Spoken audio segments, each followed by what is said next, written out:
As a protection professional, if you're like many others that we've been talking to, this is probably similar to a conversation you're having on a routine basis.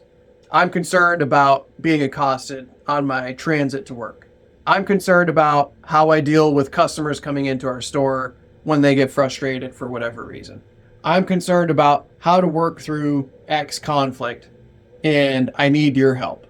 De-escalation seems to be such a huge aspect of the day-to-day environment lately. We've had so many clients ask us about, what do we do in this regard? And as a protection professional, you're probably constantly asked, well, what are we doing and how can we set ourselves up for success in this regard? But when we look at society, it seems like stress is at an all-time high. This year is an election year, so that kind of has its applicability to it. The economy at any given time impacts day-to-day life, and there's just a lot of things going on this year that are increasing that level of stress and decreasing perhaps the level of individual ability to cope or work through life's challenges. And the fallout of that is people seem to get frustrated perhaps a little more easily than what they have in the past, and resulting in some of these confrontations that we're seeing over and over and over again. Well, there's ways we can help our people with this. We can empower the individual to deal with these challenges they're facing. And the benefit of this is we can have these answers implemented so that we can have healthy conflict management, but also that empowerment piece allows individuals to still maintain their own safety and security, have ownership in that process. So I want to talk about 3 skills that you can implement in your workforce, with your workforce, to help facilitate effective de-escalation. Number 1 is active listening. Active listening is so critical. And at the very basis of it, it's two components. The first piece is listening with the intent to learn, listening with the intent to really understand where the other person is coming from.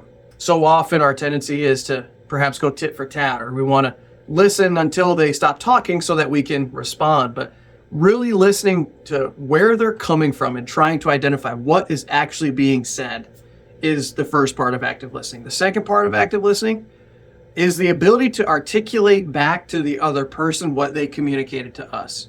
Those 2 things done together are so powerful because oftentimes people want to be heard and understood. That is a way we can do that through active listening. And in doing that, listening and then being able to articulate that back shows respect. So that's number 1. Number 2 is facilitating the personal security mindset.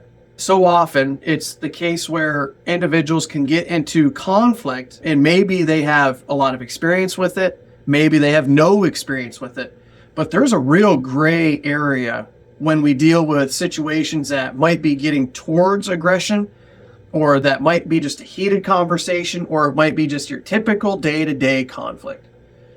In all of these circumstances, having a mindset that is prepared ahead of time, having a plan ahead of time of how am I going to engage a situation if it does go south, if it does go badly, in other words, and recognizing what is that time for me as an individual to know when it's appropriate to de-escalate. Can I still work through this problem, or is it appropriate to disengage from this circumstance and regain my personal security? When we teach people, oftentimes it's the case that they actually don't necessarily know what that line is, where that line is passed. And sometimes people end up getting into a situation where maybe they're physically hurt because they haven't thought through ahead of time, when is it appropriate for me to, now back away from the situation or remove myself from the situation or whatever that looks like. But unpacking that with your folks and just talking through some of those considerations can be really, really powerful. Number 3 is the ability to address the emotion as opposed to addressing the story. When we get into conflict, a tendency is that we want to focus on the substance of the issue. Somebody is really frustrated. Somebody is maybe even in a state of distress, possibly even in a state of crisis. And sometimes what can happen is we want to engage about the issue at hand, whatever that might be. That's called focusing on the story. But when people want to feel heard and understood, a big way we can do that is by addressing the emotion. We have to address that emotion because that emotion is what influences behavior. And so by addressing that emotion, allowing people to de-escalate, or what we like to say is get out that psychological air, just get what's inside out. Addressing that emotion helps address what's on the inside and what's influencing that behavior. Then by doing that, we can start building trust, building rapport.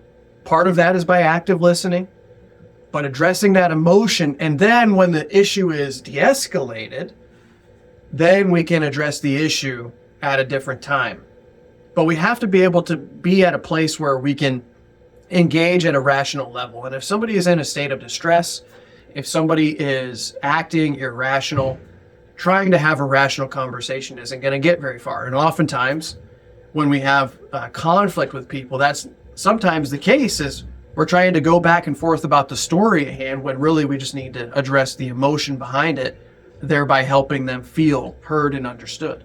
And we all know how we feel when we have somebody hearing and actually understanding where we're coming from. We know the impact that has for us on the inside. So trying to replicate that for other people as part of this process is very, very helpful. So those are 3 things for de-escalation: active listening, addressing the emotion, not necessarily the story, and then of course maintaining that personal security mindset. Hopefully you find that helpful. 2025 is going to be an awesome year for the center. We have given all of the feedback we've been receiving and worked with clients about de-escalation and how much this is really at front of mind for many. This is going to be a huge focus for us next year. So keep a watchful eye on what we're releasing. We're going to be talking about this much more in the days and months to come, and we look forward to sharing this more with you. But in the meantime, thanks for watching. Until next time, cheers.